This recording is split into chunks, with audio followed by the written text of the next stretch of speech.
তো প্রথমে ময়দাটা ভালো করে মেখে ঢাকা দিয়ে রাখলাম কিছুক্ষণের জন্য।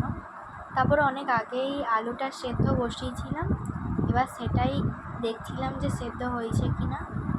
তো সেদ্ধ হয়ে গেছে, এবার সাঁড়াশি দিয়ে ওটাকে ছেঁকে নিলাম।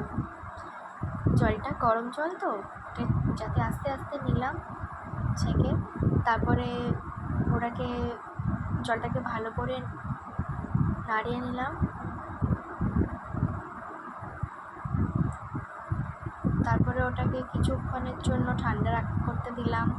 তারপরে ঠান্ডা হয়ে যাওয়ার পর আলুগুলোকে গ্লাস থেকে ভালো করে একদম মাখিয়ে নিলাম। তারপরে একে একে প্রথমে সর্ষের তেল দিলাম, তারপরে দিলাম পরিমাণ মতো নুন,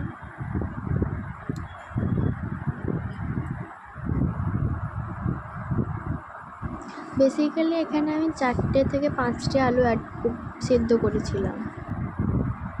তোমরা পরিমাণ মতোই নিতে পারবে নুনটা।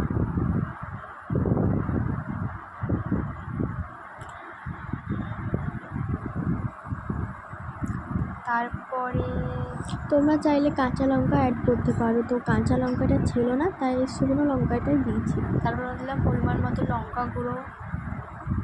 তোমরা চাইলে পেঁয়াজও অ্যাড করতে পারো, তো পেঁয়াজটা শেষ হয়ে গেছিলো তাই পেঁয়াজটা অ্যাড করি না। তারপরে দিলাম একটা সিক্রেট একটি মশলা অ্যাড করেছিলাম।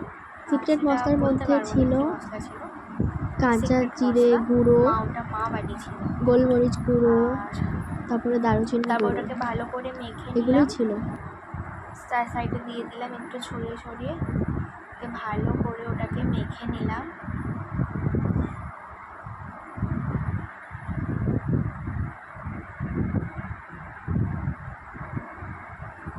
তারপরে জিরে অ্যাড করতে ভুলে গেছিলাম, তারপরে নুনটা কম হয়ে গেছিলো, নুনটা দিয়ে দিলাম আবার। তারপর ওপর থেকে কাঁচা জিরে দিয়ে দিলাম, ওটা অ্যাড করতে ভুলে গেছিলাম, ওটা দিলে ভালো টেস্ট হয় তাই দেওয়া। তারপরে ওটাকে রেখে দিলাম কিছুক্ষণ রেস্টের জন্য। তারপর আমি এক এক করে ময়দার লেচি নিয়ে বেলে নিলাম। আগে গোল করে রুটির মতো গোল করবে, আমি তো গোল করতে পারি না তাই যেমনভাবে পারি তেমনভাবেই করছিলাম। ওটাকে ভালো করে আগে বেলে নেবে, তারপরে ওটাতে পরিমাণ মতোই আলুর যে প্রোটিন, তারপর যে মিক্সচারটা বানিয়েছিলাম সেটা ওই গোল রুটির এতে ভালো করে সেটা দিয়ে দেবে পরিমাণ মতো, ঠিকঠাক করে ওটাকে করে নিতে হবে। এভাবে মিক্স 4 সাইড মুড়ে নিতে হবে। দেখে নাও কেমন করে করছি আমি, ওভাবেই করবে তাহলে ভালো হবে। তারপরে ভাঁজ করে নেবে, তারপর ওটাকে আস্তে করে ভালো করে বেলে নিবে, যাতে ওই যে ভিতরে যে মশলাটা দেওয়া আছে সেটা যাতে না বেরিয়ে যায়, ঠিক আছে। তারপর সবগুলো একসাথে বেলে নিয়েছি, তো তারপর ভালো করে করেছিলাম। তো আমরা একের পর এক করে সব ভেজে নিলাম, একেবারে বেলে নিচ্ছি।